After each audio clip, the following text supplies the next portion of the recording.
ಉತ್ಸವ ಮಂಡಳಿ ಹಿರೇಪೇಟ್ ಬೂಸ್ಪೇಟ್ ಕಂಚಿಗಾರರಲ್ಲಿ ವತಿಯಿಂದ 51ನೇ ವರ್ಷದ ಗಣೇಶ ಉತ್ಸವಕ್ಕೆ ಸರ್ವರಿಗೂ ಸ್ವಾಗತ ಸುಸ್ವಾಗತ.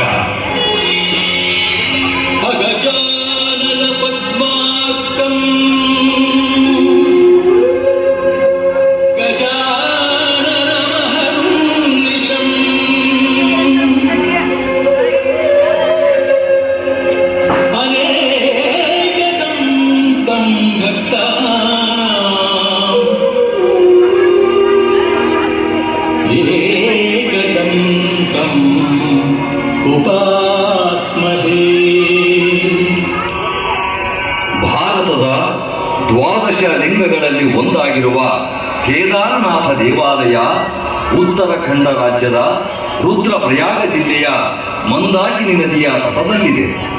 ಈ ಕೇದಾರನಾಥ ದೇವಾಲಯದ ಬಾಗಿಲು 6 ತಿಂಗಳು ಮುಚ್ಚಿದ್ದು ಪ್ರತಿ ವರ್ಷ ಅಕ್ಷಯ ತೃತೀಯದಂದು ತೆರೆಯಲಾಗುತ್ತದೆ. ಕೇದಾರನಾಥ ದೇವಾಲಯದ ಬಾಗಿಲನ್ನು ಮುಚ್ಚುವ ಮೊದಲು ಒಂದು ದೀಪ ಬೆಳಗಲಾಗುತ್ತದೆ. ಆ ದೀಪ 6 ತಿಂಗಳ ನಂತರ ಬಾಗಿಲು ತೆರೆದಾಗಲೂ ಉರಿಯುತ್ತಲೇ ಇರುತ್ತದೆ. ಕೈಲಾಸ ಪರ್ವತದ ನಂತರ ಶಿವನ 2ನೇ ವಾಸಸ್ಥಾನವೆಂದು ಪ್ರಸಿದ್ಧಿಯಾಗಿರುವ ಈ ಪುಣ್ಯಕ್ಷೇತ್ರದಲ್ಲಿ ದಿನಾಂಕ 16 ಜೂನ್ 2013ರಲ್ಲಿ ಸುರಿದ ಭಾರೀ ಮಳೆಯಿಂದ ಭಕ್ತರು ಸಂಕಷ್ಟಕ್ಕೆ ಸಿಲುಕುತ್ತಾರೆ.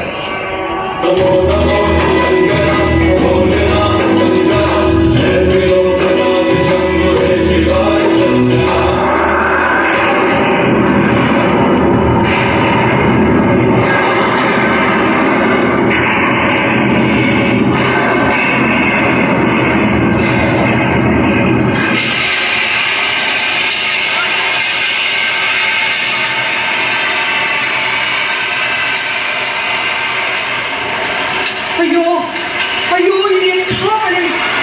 ತಂದೆ ಕೇದಾರನಾಥ, ನಿನ್ನ ದರ್ಶನಕ್ಕೆ ಬಂದ ಭಕ್ತರನ್ನು ನೀನೇ ಕಾಪಾಡಬೇಕಪ್ಪ. ಈ ರಣಭೀಕರ ಮಳೆಗೆ ಮಂದಾಕಿನಿ ನದಿ ಉಕ್ಕಿ ಹರಿದು ಎಲ್ಲವನ್ನೂ ಕೊಚ್ಚಿಕೊಂಡು ಹೋಗ್ತಾ ಇದೆ. ನಮಗಿನ್ನೂ ಉಳಿಗಾಲವಿಲ್ಲ.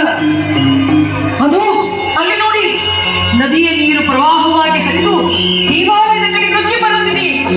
ದೇವಾಲಯ ಕುಡಿಯುವಂತೆ ಕಾಣುತ್ತಿಲ್ಲ. ತಂದೆ ಭೋಲೆನಾಥ, ಈಗ ನೀನೇ ಏನಾದರೂ ಪವಾಡ ತೋರಿಸಬೇಕಪ್ಪ. ಭಕ್ತರೇ, ಭಯಪಡಬೇಡಿ.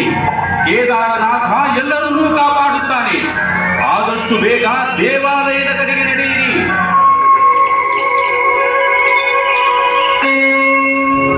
ಅಗೋ, ಅಲ್ಲಿ ನೋಡಿರಿ, ದೇವಾಲಯದ ಹಿಂದಿರುವ ಬೆಟ್ಟದಿಂದ ದೊಡ್ಡ ಬಂಡೆ ಉರುಳಿ ಬರುತ್ತಿದೆ. ಹಾಗಾದರೆ ಕೇದಾರನಾಥ ದೇವಾಲಯ ಅಪಾಯದಲ್ಲಿದೆ.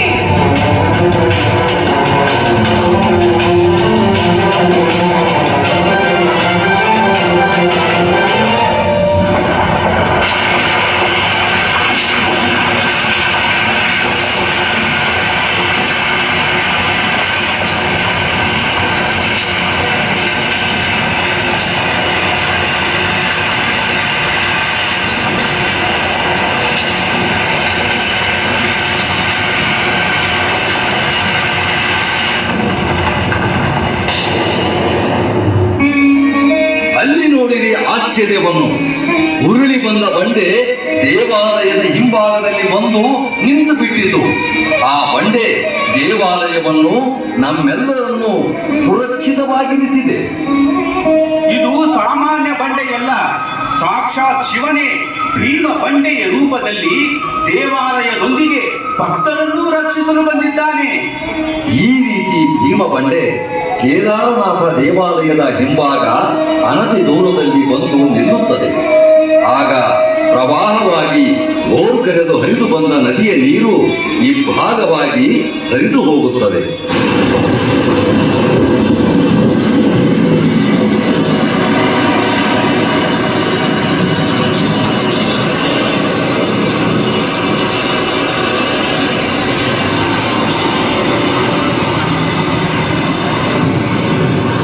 ಇನ್ನು ಮುಂದೆ ಈ ಬಂಡೆ ಭೀಮಶಿಲೆ ಎಂದು ಜಗತ್ ಪ್ರಸಿದ್ಧಿಯಾಗುತ್ತದೆ.